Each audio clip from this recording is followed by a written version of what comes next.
Entonces, segunda parte de la quinta clase de macroeconomía. Estábamos hablando de las políticas fiscales. Vamos a entrar directamente en el apunte a la política fiscal. Toda política económica, sea política fiscal o política monetaria, lo importante es que nos quede claro que no es lo mismo política fiscal que política monetaria, que mientras que la política fiscal la realizan los ministerios de economía, sea de la nación o de las provincias, como preguntaba Jonathan antes de grabar, o inclusive de las municipalidades, hay política fiscal. En cambio, la política monetaria solamente la hace el Banco Central, porque es el único que puede decidir sobre la emisión de billetes dentro de un país. En cualquier política, sea fiscal o monetaria, tenemos que analizar cuáles son los instrumentos de esa política. O sea, ¿qué puede variar, qué puede decidir cambiar un gobierno? El gobierno el que administra ese Estado. Y en materia de política fiscal son estas dos cosas que habíamos mencionado. Se puede variar, o sea, aumentar o disminuir. Un recorte, un ajuste, es una disminución del gasto público. Se puede aumentar o disminuir el gasto público y se pueden aumentar o disminuir o variar los distintos impuestos. De ahí decimos, voy más abajo, que la política fiscal puede ser expansiva o restrictiva. ¿Qué es una política fiscal expansiva? Es aquella, dijimos que tenemos dos instrumentos de política fiscal, ¿no? La variación del impuesto, de los impuestos y del gasto público. De los impuestos y del gasto público. La política fiscal va a ser expansiva cuando yo tienda a aumentar el gasto público o a reducir los impuestos. ¿Por qué es expansiva? Porque eso aumenta el ingreso disponible de la población. Miren cómo un tema se engancha con el otro. Acá no hay ningún tema suelto, chicos. Todo tiene que ver con todo. La semana pasada hablábamos del ingreso disponible, es decir, la parte de la renta nacional que le queda a las familias para consumir o para ahorrar. Y para calcular esa renta disponible, los impuestos sumaban o restaban.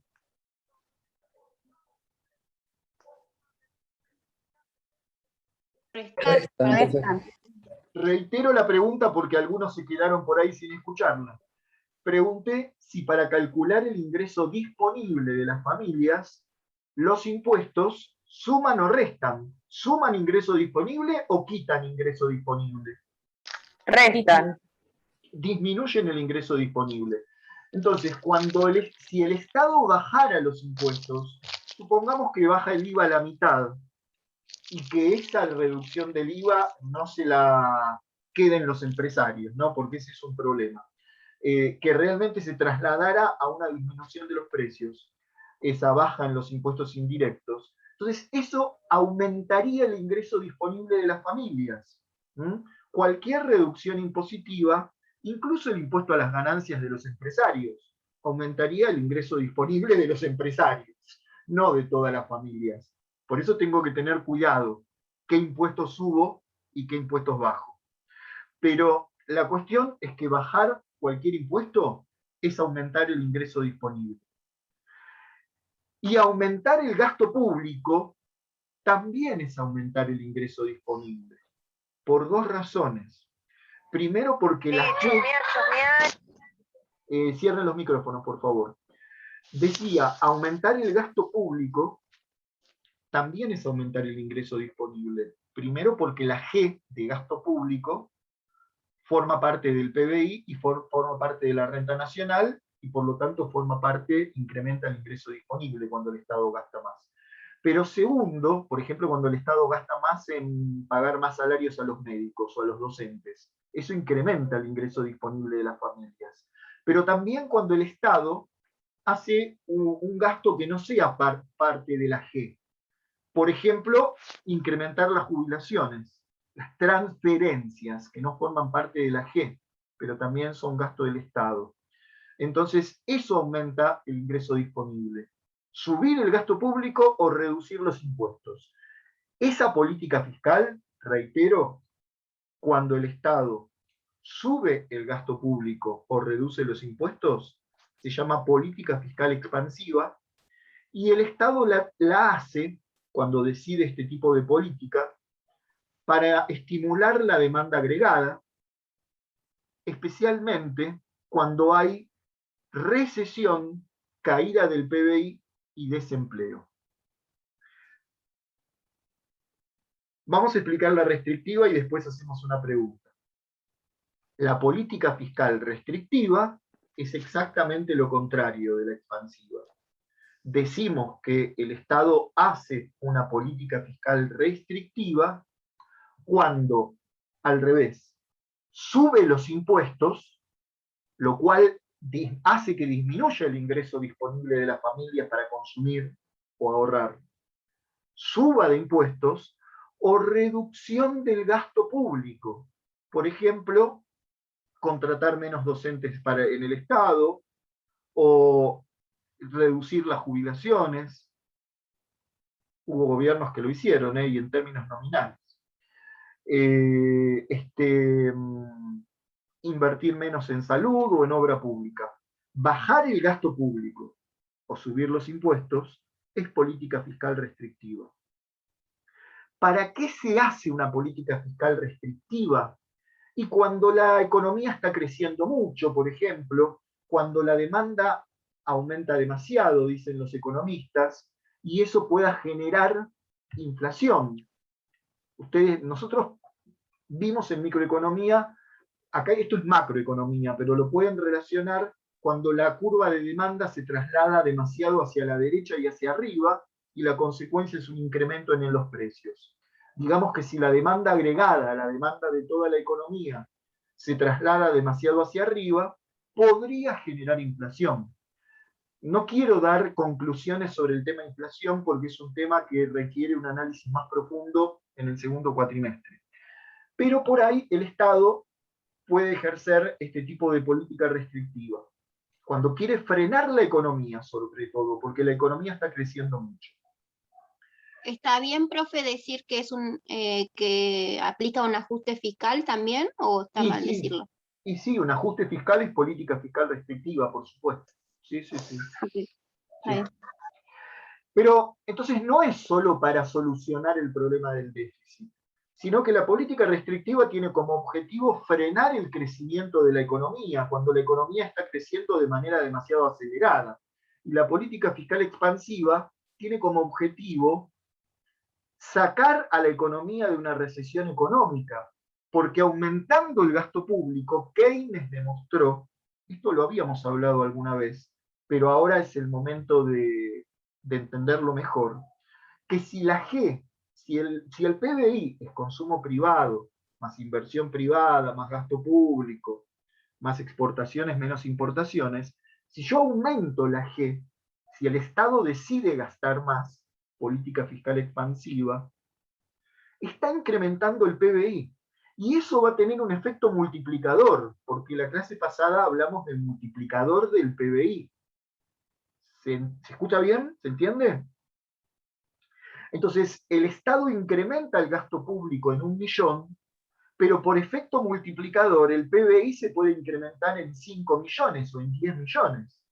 Entonces, cuando el consumo interno y la inversión privada están deprimidos, como en este momento de la Argentina, es el Estado el que tiene que aumentar el gasto público para reactivar la economía. Entonces, un poco medio como una política, no solo que empleados despidan empleados, no importa, porque el país se va a solucionar cuando el Estado deje de gastar. Ese es el verso de un economista liberal. Digo verso, perdónenme, porque en el segundo cuatrimestre lo vamos a demostrar como lo demostró Keynes, que no tienen razón los liberales, pero eso requiere de 4 meses de materia. ¿Se entendió lo que es una política fiscal expansiva y restrictiva?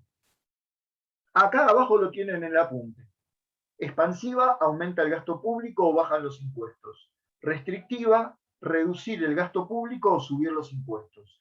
Ojo, chicos, que un gobierno puede un día anunciarte una medida de política fiscal expansiva, como puede ser, ojalá, aumentarle el sueldo a los jubilados un 50% por encima de la inflación, supongamos. Un día te hace ese anuncio y a la semana siguiente te dice, le vamos a aumentar el IVA a los alimentos. Entonces, un gobierno puede hacer política fiscal expansiva y restrictiva a la vez. No es que un gobierno hace política fiscal expansiva todos los días. Va tomando distintas decisiones. Lo importante es que ustedes identifiquen qué decisiones son de política fiscal expansiva y qué decisiones son de política fiscal restrictiva y por qué se aplican. Y si eso ayuda o no a una mejor redistribución del ingreso. Doy un ejemplo y los escucho a ustedes. Poner un impuesto a los más ricos, como el que el actual gobierno está tratando de recaudar y la mitad de los millonarios están haciendo juicio para no pagarlo, es política fiscal restrictiva, porque aumentar un impuesto es política fiscal restrictiva. Pero a mí me parece bárbara esa política fiscal restrictiva, porque no me están aumentando los impuestos a la clase obrera, le están aumentando los impuestos a las 300.000 familias más ricas del país. Entonces, no siempre una política fiscal restrictiva va a ser mala. Tenemos que analizar en qué consiste y cómo afecta a la redistribución del ingreso. ¿Algún comentario, alguna pregunta? Profe, El tema es cuando... el A impuesto, ver, el impuesto a Jonathan y después Celia. Había empezado a hablar Jonathan, adelante. sí, perdón, Celia. El impuesto a la ganancia que se elevó hasta 150.000 pesos, o sea, la categoría de los trabajadores. Eso es claramente una política fiscal expansiva. Exactamente, Jonathan, porque los que tenemos sueldos medianos, porque tampoco son altos, y pagábamos algo de impuesto a las ganancias, ahora lo vamos a dejar de pagar. Entonces, eso inyecta dinero en un sector. Lamentablemente no en toda la población, porque hay un montón de gente que tiene sueldos tan bajos que no paga el impuesto a la ganancia. Pero eso inyecta dinero en un sector de la población y está muy bien el ejemplo. Es política fiscal expansiva, aumenta el ingreso disponible. Celia. Sí, no quería agregar que también el Estado, cuando está endeudado ahora, como por ejemplo ahora esta deuda eterna que tenemos, por ahí está queriendo recaudar para pagar intereses de la deuda. Por supuesto, también. Pero no, esa medida de subir el mínimo no imponible del impuesto a las ganancias es para inyectar dinero en la población. El Estado va a recaudar menos. Vamos a la estructura del gasto público, del presupuesto del Estado. En realidad, no solo el gasto, sus ingresos y sus egresos. Los ingresos del Estado se clasifican, como explica el apunte, en ingresos corrientes e ingresos de capital. Reitero, los ingresos del Estado, lo que el Estado recauda, se clasifican en ingresos corrientes e ingresos de capital. Los ingresos corrientes son aquellos que se repiten periódicamente todos los meses, mientras que los ingresos de capital son excepcionales. Los tenés una vez y después no se te repiten. Por ejemplo, empiezo por los ingresos de capital, los provenientes de la privatización de empresas públicas. Vos tenés una empresa del Estado, la privatizás, el Estado la vende, cobra, pero después ese ingreso no se vuelve a repetir. En cambio, los ingresos corrientes se repiten todos los meses y son, punto 1, están ahí en el apunte, primero y principal, la recaudación de impuestos o recaudación tributaria. Impuestos directos, como el impuesto a las ganancias, e impuestos indirectos, como el IVA. Impuestos directos e indirectos. Pero no solo impuestos, también son ingresos corrientes del Estado, también son ingresos públicos, la recaudación, como dice acá, de los aportes de la seguridad social. Todo lo que nos descuentan de nuestro sueldo para jubilación y obra social, ¿quién lo recauda? El Estado. Y todo lo que los patrones aportan en concepto de cargas sociales. Eso funciona como si fuera un impuesto directo, chicos, porque nos obligan, no es que nos preguntan si queremos que nos descuenten eso del sueldo. Y todo eso lo recauda el Estado Nacional.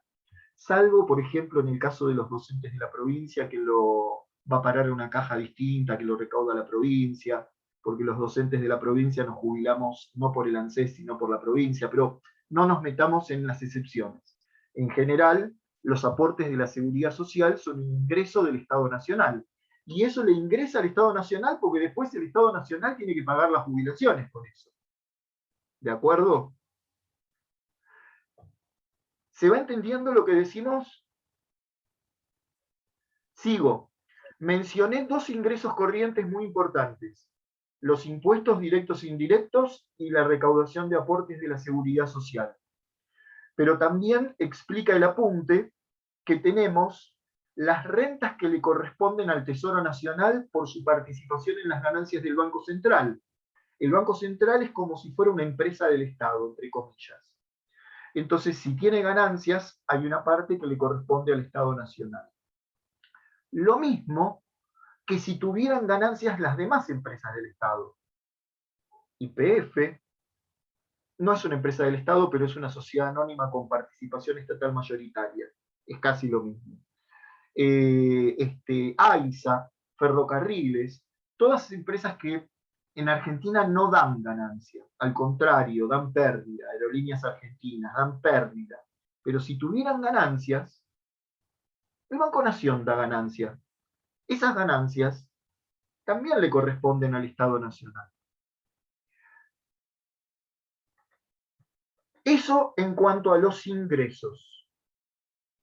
En cuanto a los gastos, en cuanto a los egresos del Estado. Los egresos del Estado también se clasifican en gastos corrientes, que son los que se van a repetir todos los periodos o todos los meses. Sepan definirlos si les preguntan, porque a veces yo pregunto qué es un gasto corriente y me contestan los sueldos que el Estado le paga a los empleados. Eso es un ejemplo. ¿Cuál es el concepto de gasto corriente? Es el que se repite en todos los periodos o en todos los meses. Y el gasto de capital es el que no necesariamente se repite en todos los periodos. Entonces, ¿qué ejemplos tenemos de gastos corrientes que se repiten todos los meses? Miren, porque acá vamos a hacer una diferencia importante. Atención. Los gastos de operación del Estado, pago de sueldos y de insumos. Estos son muy importantes y forman parte de la G en la medición del PBI desde el enfoque del gasto. Porque estos gastos, a cambio de estos gastos, el Estado está comprando un bien o pagando un servicio. Alguien estaba con ruido, chicos, en el micrófono. Entonces, reitero, estos gastos de operación, el Estado está pagando sueldos a médicos, militares, policías, docentes, lo que fuera, diputados, senadores, o está comprando insumos, vacunas, computadoras, papeles, armas, etcétera, etcétera. Son la G en el cálculo del PBI. Pero también es un gasto corriente el pago de las prestaciones de la seguridad social. Prestaciones de la seguridad social, jubilaciones, pensiones y asignaciones familiares. Transferencias, así las hemos llamado. Subsidios a las empresas. También es un gasto corriente el déficit o pérdida que tengan empresas del Estado, como aerolíneas argentinas o aguas argentinas.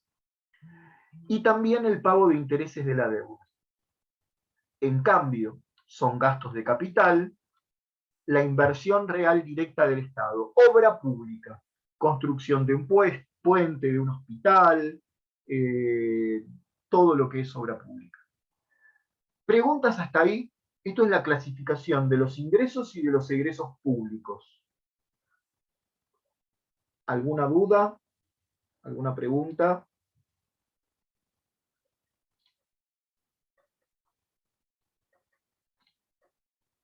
¿Seguimos? Profe, Sí. el gasto público en inversión pública, digamos, sería no corriente, ¿no? De capital, ¿Por el tema del plazo? O sea, ¿cómo Por el sería? tema del O plazo, el contrato. No sé. por el tema de su importancia y porque el hospital lo construís una vez sola y nada más. Eso es un Ah, gasto de ok. capital. No se Sí. repite todos los meses. El mantenimiento del hospital es un gasto corriente, porque se Ah, ok. repite todos los meses. Ahí está. Bien. Entonces, chicos, si al total de ingresos públicos le restamos el total de egresos públicos, dice, obtenemos el resultado fiscal final o resultado financiero. Ese resultado fiscal final, atención, reitero, si al total de ingresos del Estado le restamos el total de egresos del Estado, obtenemos lo que hace un rato habíamos llamado déficit fiscal o superávit fiscal. Déficit cuando los egresos superan a los ingresos y superávit fiscal cuando es al revés, cuando el Estado le ingresa más de lo que le egresa. Bueno, ese superávit o déficit fiscal tiene dos nombres. Se llama resultado fiscal final, final porque ya sumé todos los ingresos y resté todos los egresos del Estado. O también lo llaman resultado financiero del Estado. A mí no me gusta esa última palabra, pero lo tenemos que aprender porque aparece así en todos los diarios. Resultado financiero. La cuestión es que tengamos claro que si ustedes leen una nota periodística y dice el resultado fiscal o reemplaza la palabra resultado por déficit o superávit, el déficit fiscal fue de 1.000.000 de pesos, se está refiriendo a que el Estado gastó 1.000.000 más de lo que le ingresó. Si la nota dice el resultado financiero del sector público fue de un déficit de 1.000.000 de pesos, se está refiriendo a lo mismo. Resultado fiscal final o resultado financiero del sector público es lo mismo. Lo que no es lo mismo es el resultado fiscal primario. Y este es un concepto que inventó el Fondo Monetario Internacional para que los gobiernos puedan mostrar un resultado fiscal que no sea tan malo, pero dejando de lado el cálculo de los intereses de la deuda. O sea, ¿se entendió lo que es el resultado fiscal final o resultado financiero? Total de ingresos menos total de egresos. Y en ese total de egresos, en ese total de egresos, están incluidos los intereses de la deuda. Acá estaban. Los intereses de la deuda del Estado están dentro de los egresos. Bueno, atención. Si yo no contabilizo, si yo no resto, si yo no contabilizo como un gasto a los intereses de la deuda, el resultado que obtengo se llama resultado fiscal primario. ¿Qué es entonces el resultado fiscal primario? Es el resultado del Estado, pero sin tener en cuenta los intereses de la deuda. ¿Para qué me sirve? Y para mostrar que si yo no hubiera tenido que pagar intereses, quizá en vez de déficit hubiera tenido superávit. Les doy un ejemplo con números para que se entienda mejor, que lo tienen en el apunte. Miren esto. Dice, ingresos corrientes. Tenemos la recaudación de impuestos directos e indirectos más los aportes de la seguridad social. Es un ejemplo esto, ¿eh? Total de ingresos corrientes. Egresos corrientes. Salarios de los empleados públicos que forman parte de la G, compra de bienes y servicios que también forman parte de la G, transferencias, jubilaciones y pensiones, siempre suele ser un monto importante. Ahora después les voy a mostrar la estadística real del Estado argentino. Este no forma parte de la G, son transferencias. Subsidios a las empresas, que tampoco forma parte de la G. Déficit de las empresas del Estado e intereses de la deuda pública. Todo esto forma parte de la G. Ese sería, en nuestro ejemplo, el total de egresos corrientes. Luego, ingresos de capital, 0. Normalmente no hay ingresos de capital. Y egresos de capital, obra pública, dice en este ejemplo, 40.000 pesos. Entonces, ¿qué cuenta hicimos? Al total de ingresos del Estado, que en este ejemplo son 300.000 pesos, le restamos el total de egresos. Es decir, a 300.000 le restamos 320.000 y además le restamos los egresos de capital, 40.000. O sea que a 300.000 le restamos 360.000. Y nos dio 60.000 negativo. ¿Se ve el ejemplo? ¿Sí? Sí. Esos 60.000 negativos se llaman resultado financiero o resultado fiscal final. Y no dio superávit, dio déficit. Déficit fiscal final o déficit financiero. Ese es el nombre que recibe. Déficit financiero o déficit fiscal final. El Estado perdió en total, o mejor dicho, no perdió, porque no es una empresa. La palabra correcta es, tuvo un déficit, gastó 60.000 pesos de más con respecto a lo que le ingresó, y va a tener que buscar la forma de financiar. Por último, ¿qué es entonces el resultado fiscal primario que aparece en todos los presupuestos de los gobiernos, de cualquier país del mundo? Y es una forma de mostrar, miren, ¿cuánto teníamos de intereses de la deuda? 70.000 pesos. Si no hubiéramos computado ese gasto de 70.000 pesos, en lugar de tener un déficit de 60.000, hubiéramos tenido Tendría superávit por 10. un superávit de 10.000. A eso se lo llama resultado fiscal primario. Es una forma de mostrar cuál hubiera sido el resultado del Estado si no hubiéramos tenido que pagar intereses de la deuda pública. ¿Se entiende?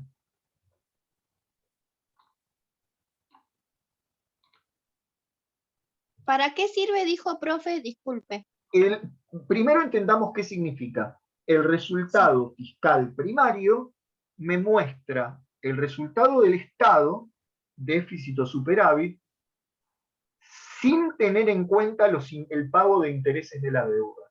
Es una forma de mostrar qué resultado hubiera tenido el Estado si no hubiera tenido que pagar intereses de la deuda pública. Y en este ejemplo decir, bueno, le echo la culpa a la deuda. Y la verdad que sí. Si yo pudiera reducir el pago de intereses de la deuda, en este ejemplo no tendría déficit. ¿Alguna otra pregunta? Bueno, para terminar la clase, les quiero mostrar números reales de nuestro país. Los pueden buscar en la página del Ministerio de Economía. Acá dice Ministerio de Hacienda porque era el nombre que tenía el Ministerio de Economía durante el gobierno de Macri. Ahora volvió a llamarse Ministerio de Economía. O en la página del INDEC, en cualquiera de las dos páginas. Estos son los datos de 2016 a 2020. Si ustedes buscan los datos del 2003 al 2007, van a ver que fueron los únicos años en la historia argentina en el que tuvimos superávit fiscal. Superávit fiscal tenía el gobierno de Néstor Kirchner, a pesar de que constantemente aumentaba el gasto público. Pero bueno, desde ya les muestro los resultados negativos, todo déficit en los últimos años. Ya viene el déficit desde el gobierno de Cristina, Hace muchos años que tenemos déficit fiscal. Les quiero mostrar un poquito la columna del año pasado, que es la última que se publicó, y los componentes de ese resultado. Miren, por ejemplo, después ustedes lo pueden analizar más a fondo y cualquier duda me preguntan. Tenemos los ingresos corrientes que muestra, ¿ven? Tal cual como vimos en la teoría. ¿Cuáles? Ojo que están en millones de pesos estas cifras, chicos. Arriba te lo dice, en millones de pesos. Entonces, este numerito no es 4 millones. Le tengo que agregar 6 ceros más. Son 4 billones de pesos. Casi 5. Casi 5 billones de pesos. lo que tuvo de ingresos corrientes el Estado Nacional en el año 2020, lo que recaudó el Estado Nacional en el año 2020. Casi 5 billones, un 5 seguido de 12 ceros. En ingresos de impuestos directos e indirectos, digamos que casi 3 billones de pesos, la parte más importante. En aportes de la seguridad social, lo que nos descuentan, dijimos, del sueldo por jubilaciones, obra social, más lo que aportan los patrones sobre los sueldos en blanco, 1,5 billones de pesos más o menos, redondeando, también es una cifra muy importante. Y después hay cifras más chicas, ventas de bienes de la administración pública, las rentas de la propiedad, que son las ganancias de la parte que le toca al Estado de las ganancias del Banco Central. Pasemos a los gastos corrientes. Ya verán que los ingresos corrientes son muy menores a los gastos corrientes, chicos, año 2020. Eso da déficit necesariamente. Fueron casi 7 billones de pesos los gastos corrientes del Estado el año pasado. Tengan en cuenta que el año pasado fue la pandemia. Remuneraciones, salarios a los empleados del Estado, unos 700.000 millones de pesos. Compra de bienes y servicios, unos 200.000 millones de pesos. Vamos a los más grosos. Intereses de la deuda, más de 500.000 millones de pesos. Pero ojo, en el año 2020, el pago de intereses de la deuda bajó con respecto al año anterior. ¿Por qué? ¿Alguien tiene una respuesta rápida? Porque el ministro de Economía. sí, ¿cómo se dice? Ay, negoció ¿Refinanciamiento? Renegoció la deuda externa y logró una quita de intereses. ¿Mm? Entonces, Una parte, ¿no, Juan, de la deuda? una parte de con la acreedores. deuda. La deuda externa con acreedores privados. La que todavía no se negoció es la deuda con el Fondo Monetario Internacional, la más difícil. Entonces se redujeron los pagos de intereses de la deuda. Eso es muy bueno para un país. Pero Perdón, ¿cuál es el gasto que se agigantó? perdón, una consulta Sí. con respecto a los intereses de la deuda. ¿No se está diciendo también que le van a iniciar como un juicio a Macri para que él y su equipo pague la deuda que creó? Sí, Elizabeth, porque la deuda que contrajo Macri durante su gobierno realmente hay una parte que es fraudulenta. Es un tema muy largo y que ojalá se lleve a cabo ese juicio, pero yo creo que no se va a llegar a nada. Ojalá me equivoque yo. Fíjense, chicos, porque nos quedan muy interesante el aporte de Elizabeth, pero me queda solo un minuto. El gasto que se agigantó el año pasado fueron las prestaciones de la seguridad social, y no porque le hayan aumentado los sueldos a los jubilados. Se agigantó por el ingreso familiar de emergencia, el IFE, y el ATP, que el Estado tuvo que pagar a las familias y a las empresas porque no se podía trabajar por el COVID.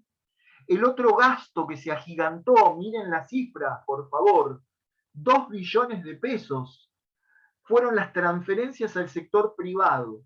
Ahí también. ¿Los sueldos de las empresas privadas? Subsidios a las empresas. El Estado pagando los salarios de los empleados de las empresas privadas.